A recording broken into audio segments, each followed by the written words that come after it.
ಇನ್ನು ರೇಣುಕಾಸ್ವಾಮಿ ಕೊಲೆ ಆರೋಪದಲ್ಲಿ ಪ್ರಮುಖ ಆರೋಪಿಯಾಗಿರುವಂತಹ A1 ಆಗಿರುವಂತಹ ಪವಿತ್ರ ಗೌಡ ಜಾಮೀನು ಅರ್ಜಿಯನ್ನ ಏನು ವಜಾ ಮಾಡಿತ್ತಲ್ಲ ಸುಪ್ರೀಂ ಕೋರ್ಟ್, ಅದಕ್ಕೆ ಪುನರ್ ಪರಿಶೀಲನಾ ಅರ್ಜಿಯನ್ನ ಹಾಕೊಂಡಿದ್ರು A1 ಪವಿತ್ರ ಗೌಡ. ಆದ್ರೆ ಆ ಪುನರ್ ಪರಿಶೀಲನಾ ಅರ್ಜಿ ಕೂಡ ವಜಾ ಆಗಿದೆ. ಈಗ ಜಾಮೀನು ರದ್ದು ಸುಪ್ರೀಂ ಕೋರ್ಟ್ನ ಆದೇಶ ಏನಿತ್ತಲ್ಲ ಆ ಆದೇಶನ ಪುನರ್ ಪರಿಶೀಲನೆ ಮಾಡಿ ಯಾಕೆ ನಮ್ಮ ಜಾಮೀನನ್ನ ರದ್ದು ಮಾಡಿದ್ರಿ, ದಯವಿಟ್ಟು ಇದನ್ನ ಪುನರ್ ಪರಿಶೀಲಿಸಿ ಅನ್ನುವಂಥದ್ರ ಬಗ್ಗೆ ಒಂದು ಅರ್ಜಿಯನ್ನ ಹಾಕೊಂಡಿದ್ರು.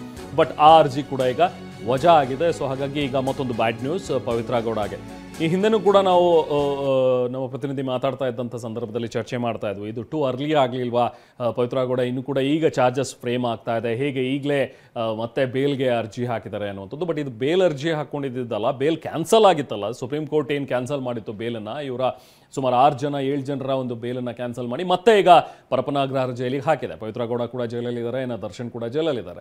ಈ ವಜಾಗೊಂಡಿದ್ರ ಬಗ್ಗೆ ಮತ್ತೆ ಪುನರ್ ಪರಿಶೀಲನೆ ಮಾಡಿ ಅನ್ನುವಂಥದ್ರ ಬಗ್ಗೆ ಕೇಳಿದ್ರು. ಬಟ್ ಅದು ಕೂಡ ಈಗ ವಜಾಗೊಂಡಿದೆ. ಹೆಚ್ಚಿನ ಮಾಹಿತಿ ನಮ್ಮ ದೆಹಲಿ ಪ್ರತಿನಿಧಿ ಮಹೇಶ್ ನೀಡ್ತಾರೆ. ಮಹೇಶ್, ಈಗ ಈ ಪುನರ್ ಪರಿಶೀಲನಾ ಅರ್ಜಿಯನ್ನು ಕೂಡ ವಜಾ ಮಾಡಿರುವಂಥದ್ದು, ಕೋರ್ಟ್ ಏನು ಕಮೆಂಟ್ ಮಾಡಿದೆ, ಏನು ಹೇಳಿದೆ, ಮತ್ತಷ್ಟೇನಾದರೂ ಡೀಟೇಲ್ಸ್ ಸಿಕ್ಕಿದೆಯಾ? ಇವತ್ತೇನು ಕಲಾಪ ಆಯಿತು ಕೋರ್ಟ್ನಲ್ಲಿ? ಖಂಡಿತ ರೆಹಮಾನ್, ನಾನು ಪ್ರಮುಖ ಕೊಲೆ ಆರೋಪಿಯಾದಂತ ಪವಿತ್ರ ಗೌಡ ಸಲ್ಲಿಸಿದಂತ ಪುನರ್ ಪರಿಶೀಲನಾ ಅರ್ಜಿಯನ್ನ ಈಗ ಸುಪ್ರೀಂ ಕೋರ್ಟ್ ಒಂದು ವಜಾ ಮಾಡಿರುವಂತದ್ದು. ಹಿಂದೆ ಕೂಡ ಹೈಕೋರ್ಟ್ ನೀಡಿದಂತ ಜಾಮೀನ ರದ್ದು ಮಾಡಿ ಅವರಿಗೆ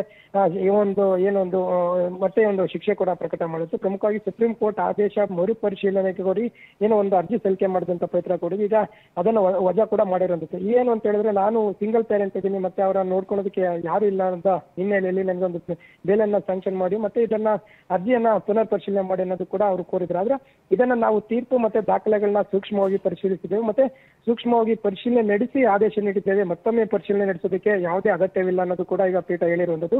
ಸದ್ಯ ಸದಸ್ಯ ಪೀಠ ಏನಿದೆ, ಆ ಪವಿತ್ರ ಗೌಡ ಹಾಕಿದಂತ ಅರ್ಜಿಯನ್ನ ವಜಾಗೊಳಿಸಿ ಅವರನ್ನ ಮತ್ತೆ ಯಥಾವತ್ತಾಗಿ ಪರಪ್ಪನಗರಕ್ಕೆ ಶಿಫ್ಟ್ ಮಾಡೋದಕ್ಕೂ ಕೂಡ ಈಗ ಸೂಚನೆಗಳು ಕೂಡ ನೀಡಿರುವಂತದ್ದು.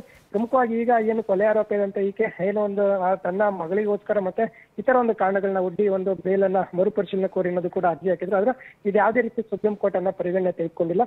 ಸದ್ಯ ಅವ್ರು ಹಾಕಿದಂತ ಅರ್ಜಿಯನ್ನ ವಜಾಗೊಳಿಸಿ ಯಥಾವತ್ತಾಗಿ ಮುಂದುವರಿಸಿರುವಂತದ್ದು. Rehman, thank you Mahesh.